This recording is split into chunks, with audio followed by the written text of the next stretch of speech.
Hello, welcome back to Universal Studios. Today we're here at Universal Studios Florida to check out all the updates as far as Halloween Horror Nights is concerned. Stranger Things has some merchandise as it has been announced for the event. We're also going to check out Minion Blast, see if it's open. It was in soft opening yesterday, but come along with us to Universal Studios. Let's check it out. Just 47 days until we're going to have a medallion for Halloween Horror Nights. Really excited about that. It's coming so soon. All right, so we're passing right underneath the Universal Studios Florida sign. And just to the right-hand side where you normally check in for the VIP experience, typically they will have an entrance just to the side over here that is open. So we're gonna go check and see, because it does have a shorter line usually.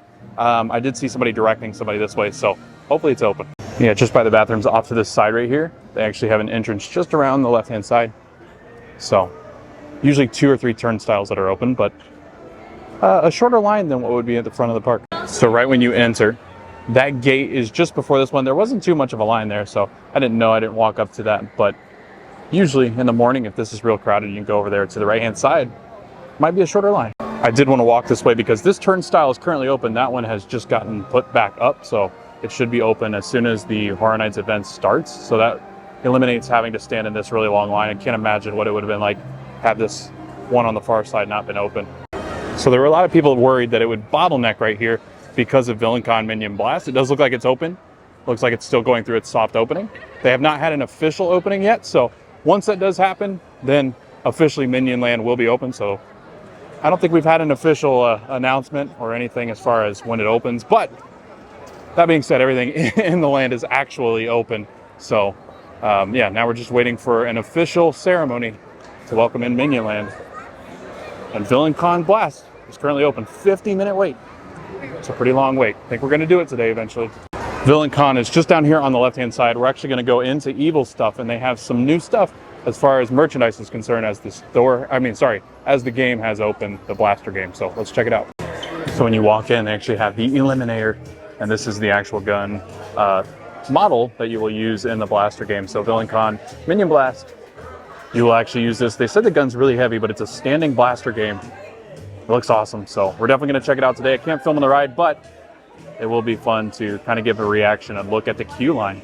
We've kind of seen all this merchandise, but the new blasters, as far as what you use in the game, have been used, so they are actually in the store now. But it's a great store. And just as you're exiting the ride, you come out this door right here into the store, just like you would in any other theme park, but a lot of good stuff for the villains in here. So we're actually going to head back down this way because I do want to go to the 5 and Dime and see if they have any of the Stranger Things merchandise. But this is the extension of the queue line. It used to be where Shrek 4D was. So if you know anything about the queue line for Shrek, it's using the same queue line and system here at Con. So it is currently 50 minutes, but here's a warning as to what you might experience on the ride.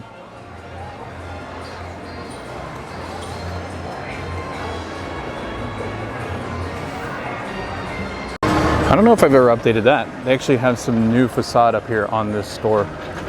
And it's a generic Universal store. It's got Minion stuff, Hello Kitty, Jaws. All right, we're heading into Beverly Hills. We're gonna go check out the 5 and Dime.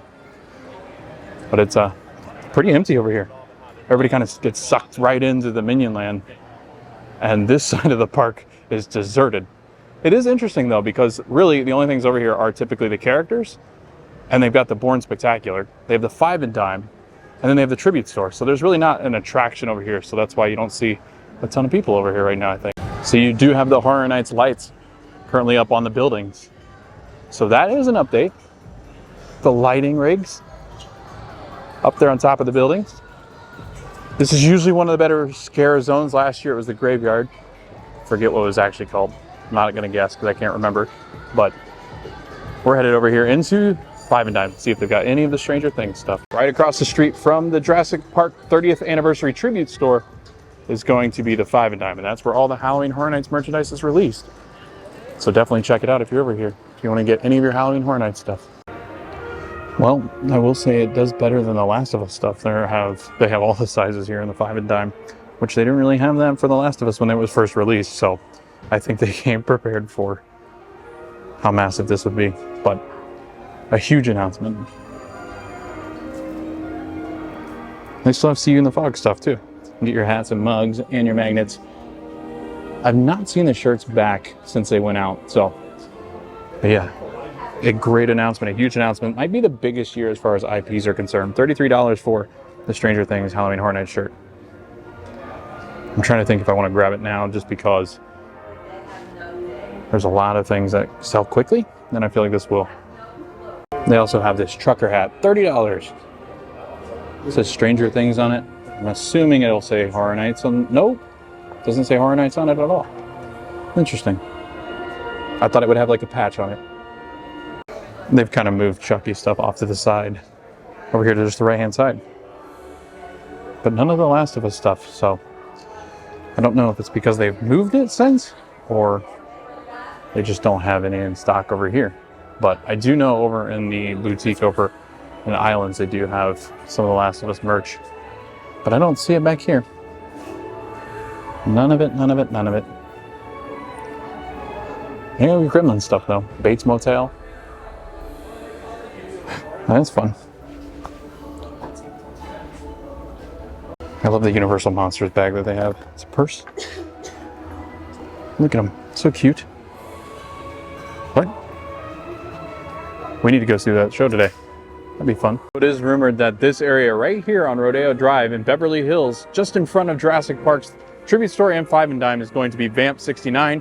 So when hippies became monstrous is ultimately what people are thinking is going to happen. There's going to be music from the 60s, but this is a time in which the Manson murders were happening, Zodiac killings, a lot of your, I guess, serial killer horror stories that you hear. So I think it's going to be more of that 69 era where they're going to have some great music, some scary hippies, some funky scares. So this is ultimately what they think is going to be right here on this stretch of Hollywood. I guess this is Hollywood Boulevard. I don't, it's Rodeo Drive, but it's got like a mix of Hollywood Boulevard as well. So it'll be interesting to see what they have. We did get the announcement that Stranger Things Volume 4, Season 4 is going to be at Halloween Horror Nights this year. So really looking forward to that. It was rumored last year. I don't think they had enough time to really prepare for it because Stranger Things came out June, July last year.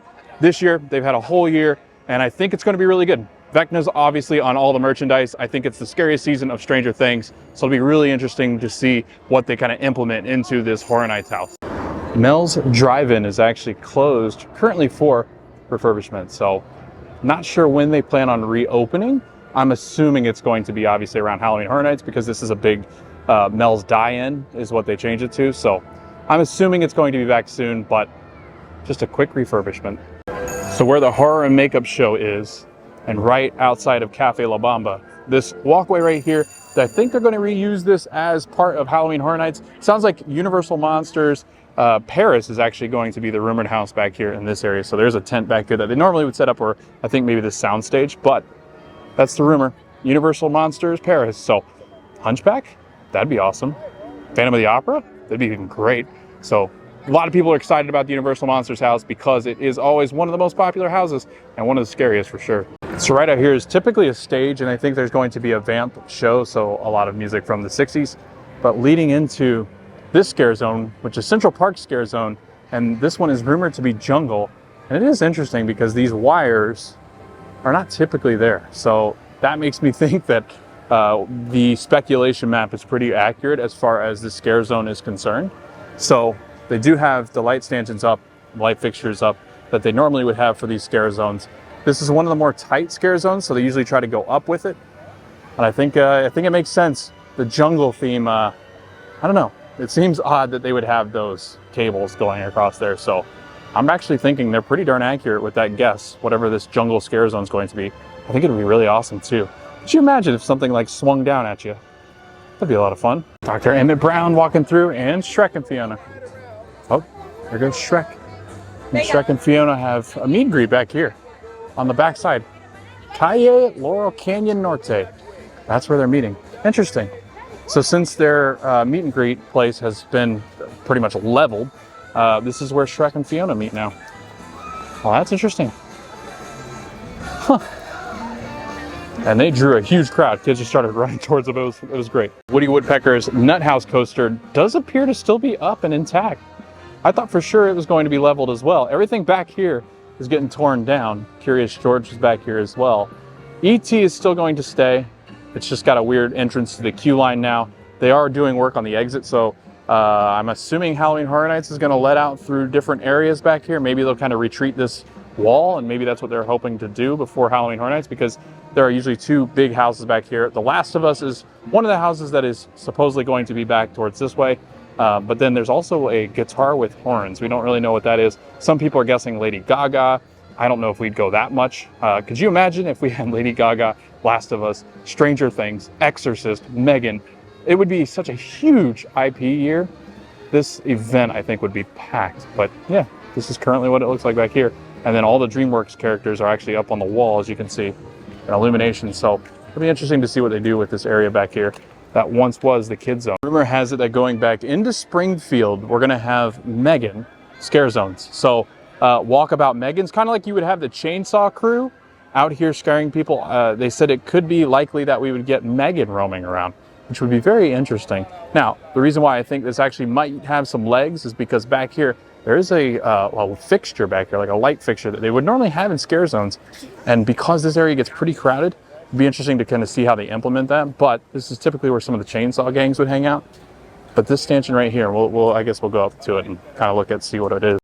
Yeah, so this light fixture, I don't really know, because this is not a typical area in which a lot of the scare zones would really be, because it does bottleneck back here for Horror Nights. So it'll be interesting to see if they do have anything as far as Megan is concerned, because I feel like this would be a really crowded area. It'd be a good area because you have to walk this way to get back towards the other houses, and there's really not any good way around it. You have to go around that way into that scare zone. So I'm interested. Is this where they're going to put Megan? When Horror Nights first started to gain a lot of traction as far as rumors was concerned for Halloween Horror Nights 32, Megan and Chucky were both rumored. Chucky we got confirmed, but they thought it was going to be an all doll thing. So it would be interesting to see if Megan does come. I do think it's possible that she does end up at this event because of how popular the movie was.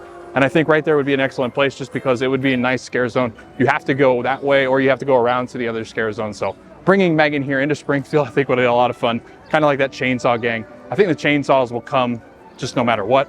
But I think Megan being around and walking around in different scare zones or entrances to scare zones, that'd be fun too. In the Universal casting for Halloween Horror Nights 2, there were postings of people that were shorter, about 5'2", 5'1", dancers. So be interested to see if that was for Megan, see if they are going to bring a lot of the Megan dolls into the event this year, because I think you could have them kind of roaming throughout the event and it would be terrifying.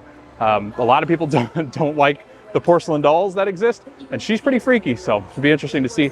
And if you remember her promo for Megan, she would pop up at random games. She was at the Dodgers games. She was at some of the sporting events where she would just pop up and just kind of be a permanent mainstay. And so she would just pop up in random spots. It was kind of scary because they don't really smile or interact with anybody. So I do think it's possible that we do see Megan this year. So the Freestyle Coke building's right here on the right-hand side. Men in Black is back here. And then just on the right-hand side back here is where they typically will have two entrances to two different houses. Now, they did use an entrance way over here for Bugs last year, but there's going to be two houses back here, whether you get in this way or that way. They typically will have the two houses back here. And right now, like I said, it might be a connection back here for the guitar with horns, which people are assuming is just Lady Gaga. I don't buy that. But that being said, it would be interesting to see if she did come. And then The Last of Us would be back here as well. So back here by Men in Black, that's where two of the houses typically are. And those are the two that are currently, one, Last of Us is confirmed. Not sure if this is the location. And then the one with the guitar and the horns, which is a rumored house. So that's where two of the houses usually are. Back here is where you lined up and queued up for Bugs Eaten Alive last year for HHN 31.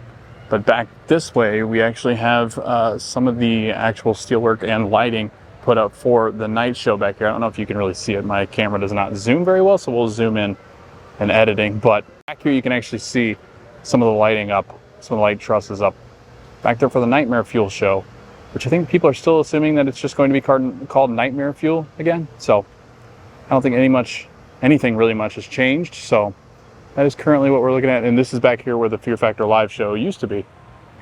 So yeah, you can see some new lighting rigs up. So back here is where Bugs Eaten Alive was last year. Nightmare Fuel right here on the left-hand side. The rumored house is Dr. Oddfellow's circus, the Misfits or whatever he calls them. That's where his tent is supposedly going to be. We did get a leak, I guess, of his placement on the website. No logo yet, but that being said, there has been some merchandise and stuff that's been out, or like, I guess found, leaked, that it could be Dr. Oddfellow, and it does sound like that's where his place is going to be. It might be the icon of HHN 32. Back here in the Leicester Square Station, if you just go back beyond these walls, you'll actually head into Diagon Alley. And there are supposedly going to be Death Eaters this year for the event back here in Diagon Alley. So if you want a good scare, head back here. Not too scary, but I think a lot of the dark arts that could happen back here would be a lot of fun. We're going to head back here just because we'll see if there's anything that we can kind of update you on, because I haven't been back here in a little bit, but we'll go back here, check it out, and see if there's anything that we could see as far as the Death Eater lighting rigs or anything like that. Still one of my favorite reveals in all the parks, really, because you just come in an unassuming like brick wall, and boom, dragon. Pretty darn cool. He just blew fire because I could hear him outside as I was trying to film that last piece. I love it. So right across from Flourish and Blots, and then Three Broomsticks is down this way, is Nocturne Alley down here in this dark alleyway. And that's where the Death Eaters like to hang out, back here in the back. So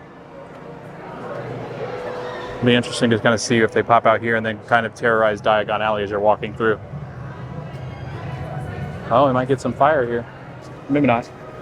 Nah, he's not. Thought he was. But yeah, this is where the Death Eaters will have free roam. They love to terrorize people in Diagon Alley, so interesting to see what they do for Halloween Horror Nights. I think I might grab lunch at Leaky Cauldron. This is their breakfast menu.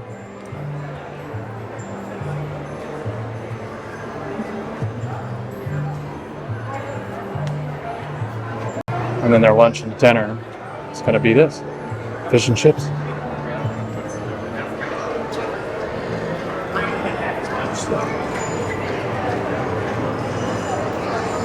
And that's right underneath Green Guts Bank right here on the left-hand side. Not right underneath, but down the alleyway. So how this new thing works is actually you go in a mobile order. So Leaky Cauldron, Three Broomsticks, and Minion Cafe, you actually do a mobile order. And then when you're here, you just hit I've arrived.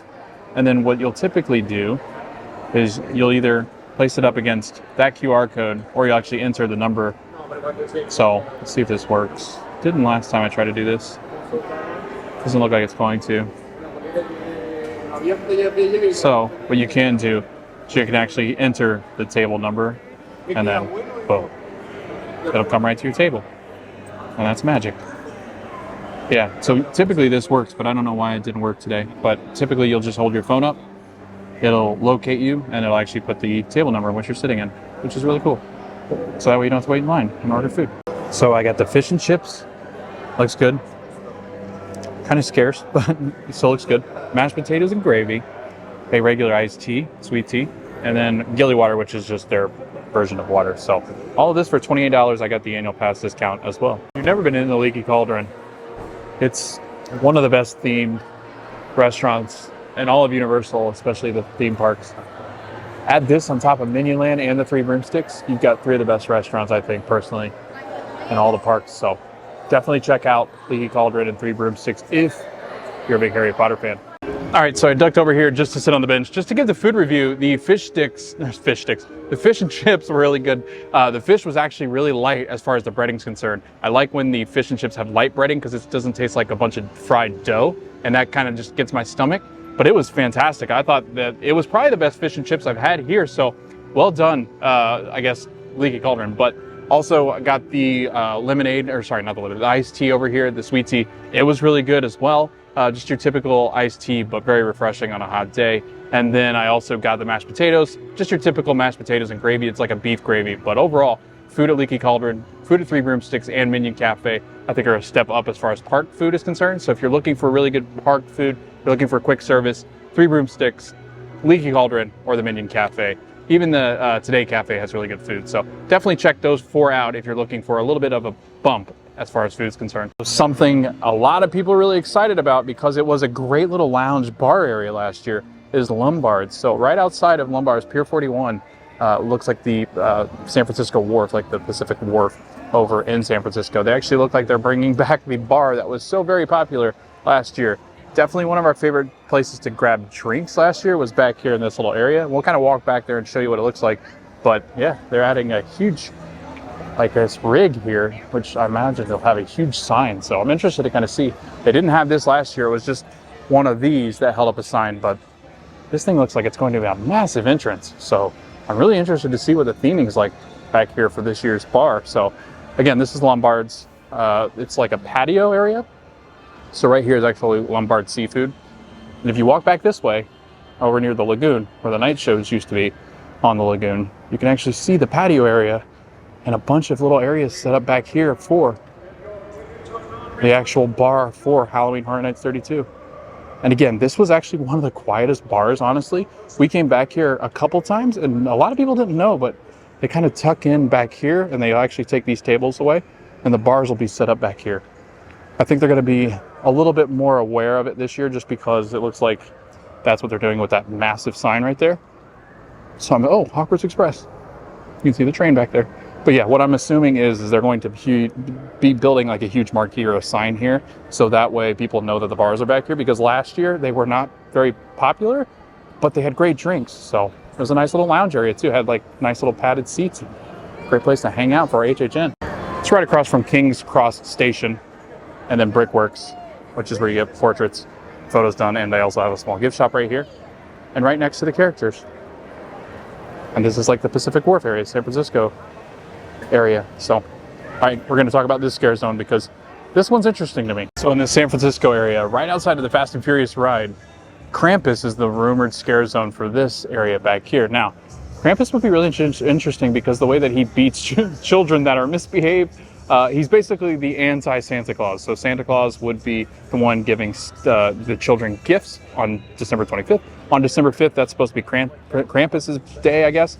And basically what he does is he beats and punishes children. So it'd be interesting. It's going to be kind of a scary, I guess, scare zone if we really do have this come to Halloween Horror Nights. Krampus has made some appearances in other facets of Horror Nights before, but I think Krampus scare zone could be pretty darn terrifying, and I think it'd be very Christmassy, so that'd be kind of fun. So what are you guys' thoughts on Krampus coming to this scare zone here, which is usually one of the most bottleneck scare zones? And it's kind of a shame because I think a lot of times they kind of falter because of how tight they are here in this scare zone. Put in a picture of Krampus now, so that way you can kind of see what he looks like and what that could entail.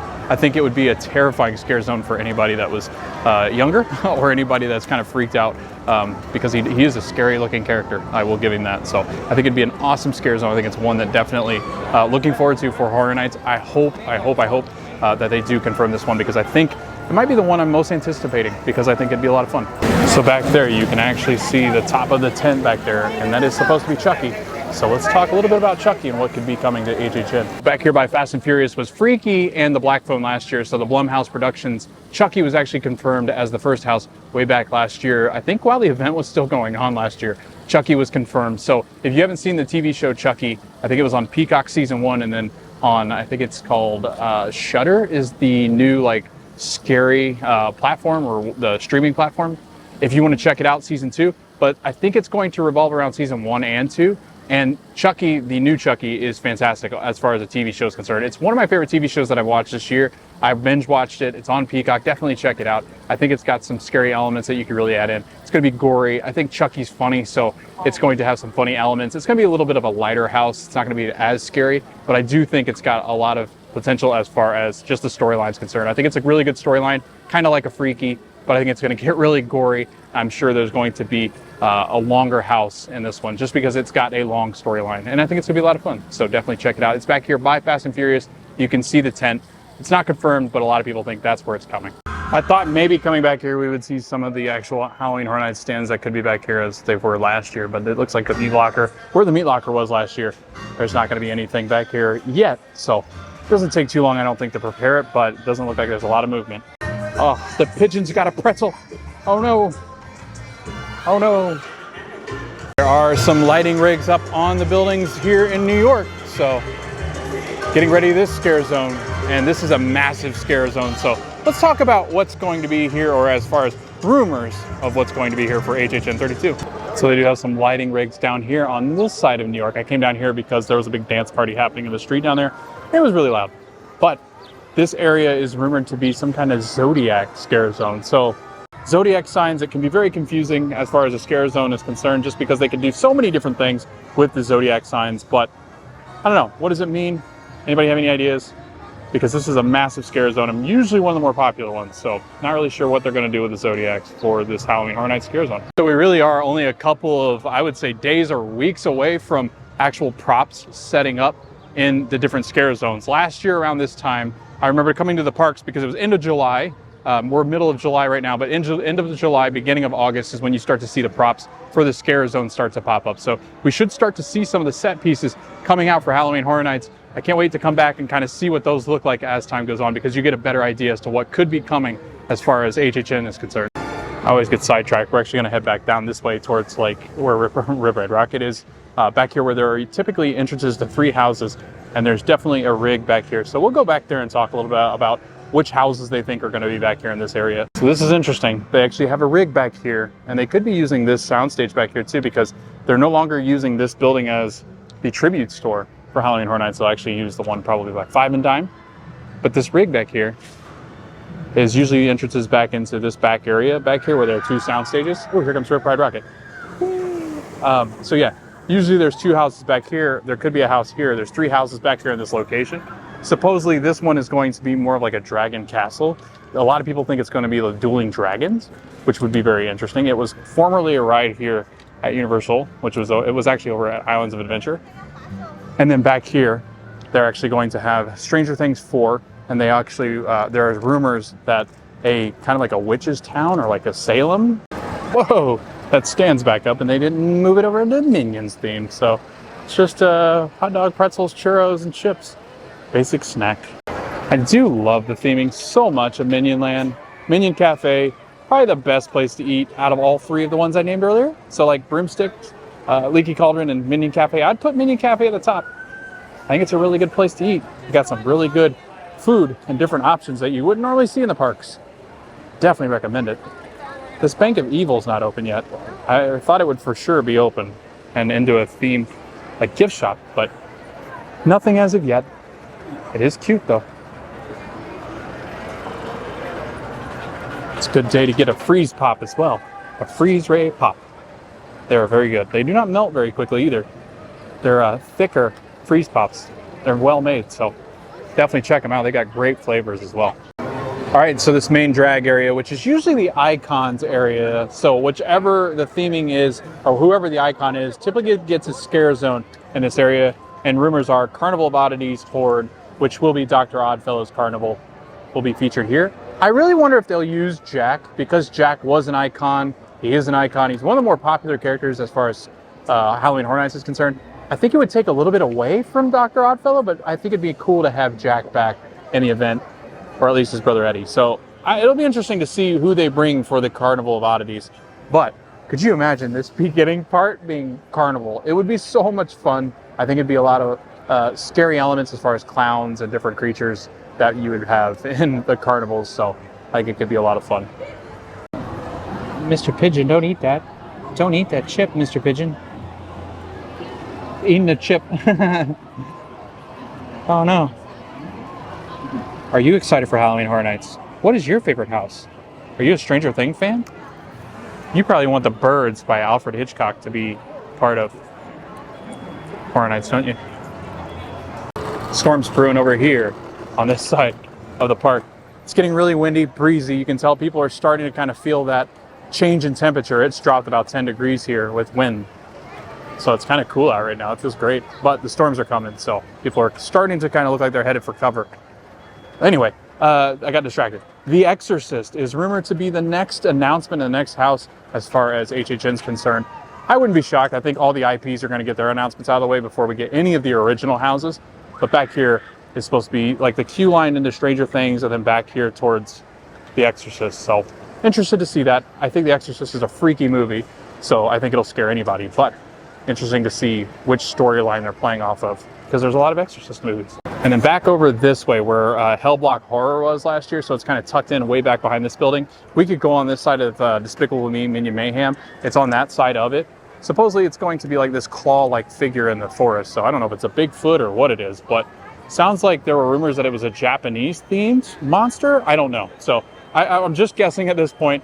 It'll be interesting to see, because that logo was probably the most confusing of them all. It's just a big claw mark across like forest trees. So I think a Bigfoot, like a scary Horror Nights house would be a lot of fun too. I think I'm gonna go try to see the horror makeup show while it rains, because it's getting ready to pour down rain. I can see it coming from over on that side. So we're gonna go see if we can go into the makeup horror show, show you what that's all about, because that's a lot of fun. I think it goes great with this video. And then I think I'm trying to decide if I want to ride VillainCon without Ashley, because I know Ashley will want to ride it.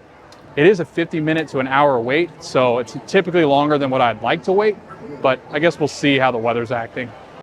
So you kind of play this game in the summer where you look around at the clouds and the wind and go, is it going to rain, and when? Because typically if there's lightning in the area, the rides will close down. So if it looks like this, there's likely some thunder and lightning in the area, and they'll actually close the rides down if there is lightning. It's getting really windy. I don't know if you can hear me anymore, but yeah, you usually play the game of, can I get to a ride? It's probably going to die down the ride wait times, except for the indoor rides. So you kind of play that game of like, can I get on an outdoor ride, beat the lightning and the rain, ride the ride, or do I duck for cover, go eat lunch, whatever. So it's pretty dark out. I would say it's going to rain. That's just a guess because it rains every day now, but so far no drops yet. So that's why I'm gonna duck into the horror show, horror and makeup. Oh yeah, that's some major rain coming. There's Betty Boop, she was waving. Betty Boop's like, I don't know if I wanna be out here. She's got her umbrella though. So she's ready to go, just in case it storms. It's gonna let loose. It is really dark over there, really windy. And yeah, I'm gonna head inside. You can feel it coming, you can see it coming.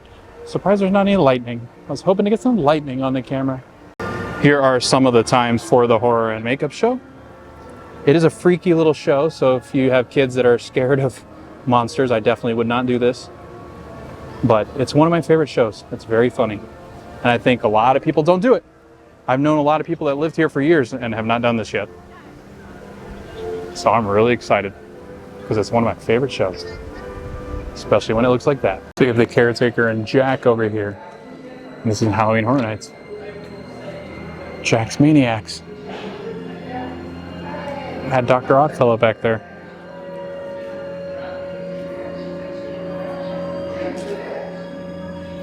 No, Alex. Rob. Hey! Everybody here. Welcome to the Horror Makeup Show. Hey, it's not raining in here. We got a great show for you today. My good friend Mark Jakes is here from Hollywood. He's a creator and makeup effects artist. He works for us out west at Universal Hollywood. He's in town, so he's free to stop by. And are you all ready for blood and guts? Put your hands together. Help me welcome Mark Jakes. Let's hear it for him. He can't hear you. Come on, Mark Jakes.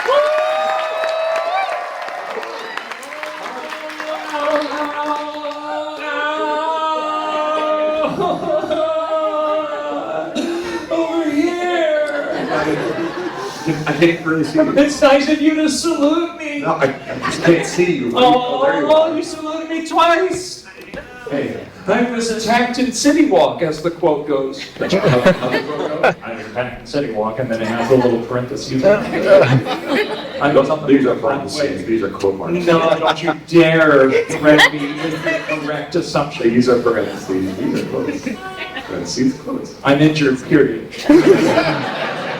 Alex, did I interrupt you? Not at all. Now you're acting fine, but you're going to get on me about it backstage. When I get backstage, I'm going to punch you in the stomach. You always get like this when you wear shoulder pads of confidence. So happy to Hey, Dina, this is my friend Mark. Hello, Dina. Nice to meet you. Welcome.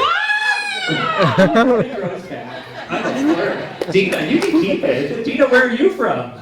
Yay, Dina from Connecticut, but close enough. No, it's good to have you. Who are you with today, Dina? Right here in the second row. Hello. We have the camera going. Let's take a picture. Who is this? My daughter. Yeah. See, nice to meet you. Beautiful family. Oh, let's pose. I'll make it realistic. I'll be the stalker. We can just drop this stuff off for a moment, if you would. I appreciate it. Thank you. Thank you. Yeah, Dina, just go and phone up there. Brilliant. How did you do that to Dina? Right, I was at the friend. She's from Rhode Island. She will cut you. I really. You suck us. There's kids here. You want me to cut the kid? Oh, you mean for real? Oh, just a moment. Sweet kids. Listen up. All the ways we're using I think Alex wants to mention they're safe one way or the other, whether they're dull or even made out of plastic. The people who set up the gags, professionals or trained, so don't try this at home. Try it at a friend's house. Frankenstein, Lady Gaga, and Nicolas Cage. He would go to morgues, even medical facilities would invite him so we could get close and study dead bodies for more realism in his work. Boris Karloff played one of my favorite dead bodies, Frankenstein's monster. Hefty combination of rubber, plaster, mortician's wax, even grease paint they later found out was toxic to skin. This was a 4-hour job. The Mummy had about 10 minutes of total screen time, but to apply those layers of cloth, mud, and bandages, 8 hours. You still use latex for real? So, just proving that the signal goes through unprofessionalism. First, you correct me with my misuse of the word parentheses, and now this. Were you peeking? Oh, No. okay. Were you peeking on asking out of respect? No, I don't know what it said. When you went before the no, with a K. What are you denying? What were you saying? Not he. Body humor. One of my favorite makeup artists, in fact, is B. Neal. B. Neal's a big one. She's, oh man, you've seen her work if you don't know the name, and it seems like a lot of our people do. That's awesome. She won the Academy Award for Beetlejuice. Then back in the day, she won for Mrs. Doubtfire, as well as with Tim Burton's team for Ed Wood. That's Rick Baker's movie. Indeed. Yeah, Rick Baker. He's amazing. He's the GOAT. He's awesome. Yeah. He's won 7 Academy Awards, more than any makeup artist, for Wolfman with Benicio del Toro, 7 Academy Awards, right? Grinch with Jim Carrey, Nutty Professor. so many. Men in Black. Men in Black's great. It's funny, creepy. This movie, it's the opposite. It's ultimately creepy. Like Men in Black is funny, but it has that shred of funny in it, and it's awesome. It's an American werewolf in London. Funny, scary. This won Rick Baker his first and the first Academy Award ever given for special makeup effects. Yeah. Our actor transforms. Great movie. No computer, no camera trick, into an American werewolf in London. Which is why we don't have computer effects in it. And it's all practical makeup. Cool. Rick Baker pioneered the art of mechanical creature effects. He created what he called the change-o head. It's a mechanical skull. It's a mold of the actor, so it's still human. This is stage 1, peeled back, of course. It's all driven mechanically by pneumatics. Air pressure. Air pressure, yeah, makes it move. That and some puppeteering with some dowel rods, what's mixed in, but it brings life to the latex masks. We stretch over them. E.T. has had better days. Get on the bike! Could you help? Yeah. Put on that high voltage vest. Low voltage vest. No voltage vest. No, thank you. Express pass vest. None of that. Includes Genie Plus. I don't want to do that. There's somebody else.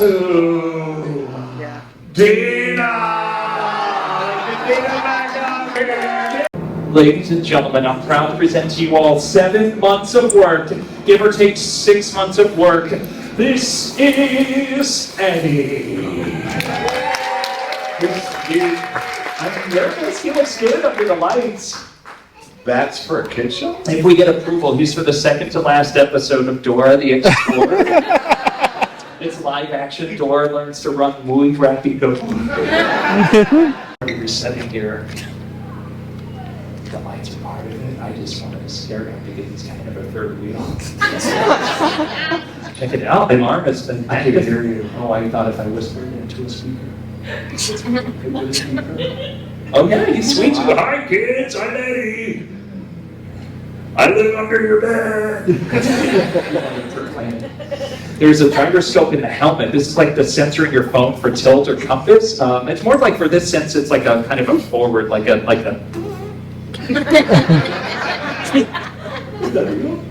Don't be embarrassed. Sorry to ask. It's just. Smells like butterbeer in the Minion Cafe.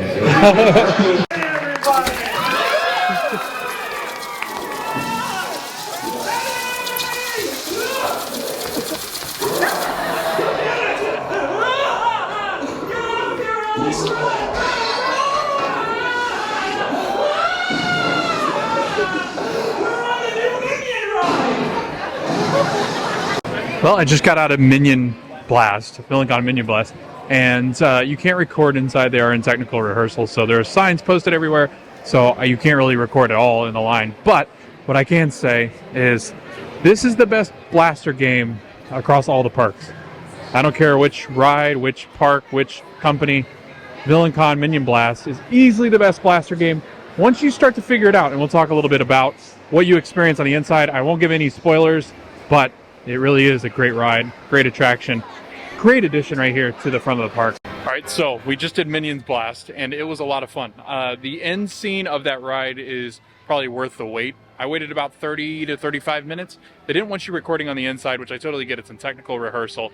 It's a lot of fun, though. It's the best blaster game here and at Disney. I would say in all of Central Florida, it is easily the best blaster game. You stand the whole time, and the gun is heavy. It's about 6 pounds, I think it is.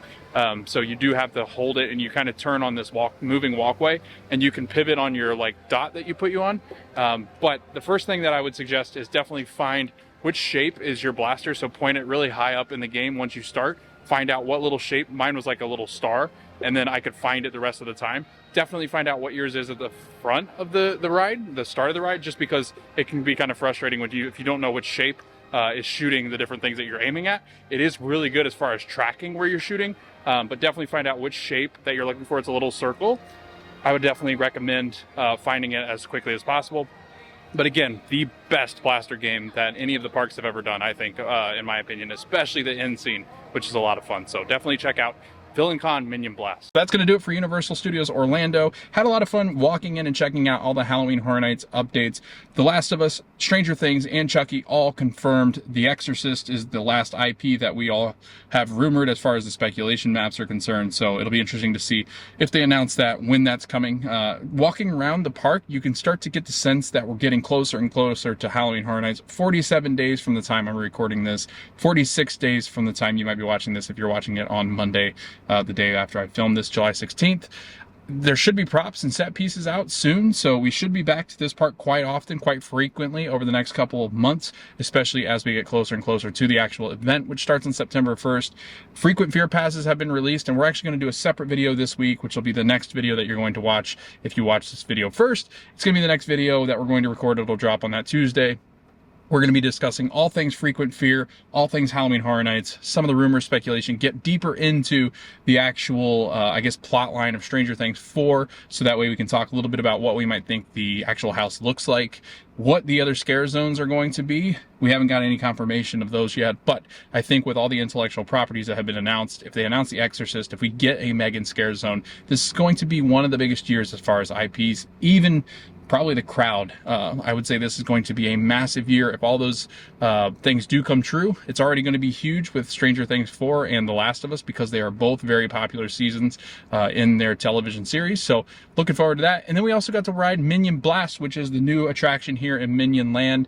I think it's the best blaster game that I've ever done. I think it's a lot of fun. I think there are some elements to it that you don't really get with the other blaster games. The fact that you can kind of turn with your feet and walk and kind of not really walk, but kind of shift your positioning so you can get a better angle to what you're shooting at and blasting at, which is a lot of fun. I'm not going to spoil too much, but I can tell you the last scene is definitely worth the actual wait time. It only took me about 30 minutes to get into the actual ride. So the ride itself is about 8 to 10 minutes. The gun itself is pretty heavy. I will say the 6-pound gun that you kind of carry around might not be 8 to 10 minutes, but it's probably 6 to 8 minutes, closer to that. But it's a good attraction. I really enjoy it. I think I'd ride it again. I don't think I'd wait over an hour for it. But that being said, if you have kids that really like that kind of stuff, I think it'd be really fun. I think the hardest part for me is going to be, for that game, it's hard to find what your blaster is at first. So it's a bit frustrating because you don't know what you're shooting at, because you have to find your little emblem that you're shooting. And you'll see what I mean when you actually ride the attraction. And I think if you're a smaller kid and you can't see around adults that are standing in front of you, I think that could get pretty challenging. And the guns are pretty heavy, so it would be challenging for a kid, I would think, to aim that blaster for as long as the ride is. So overall, a fantastic day here at Universal Studios Orlando. Thanks for watching this video. We hope you guys like this video. We can't wait to come back out here to see all the other updates for Halloween Horror Nights. But again, thanks for watching the video. See you guys in the next video. We hope to see you guys at the parks.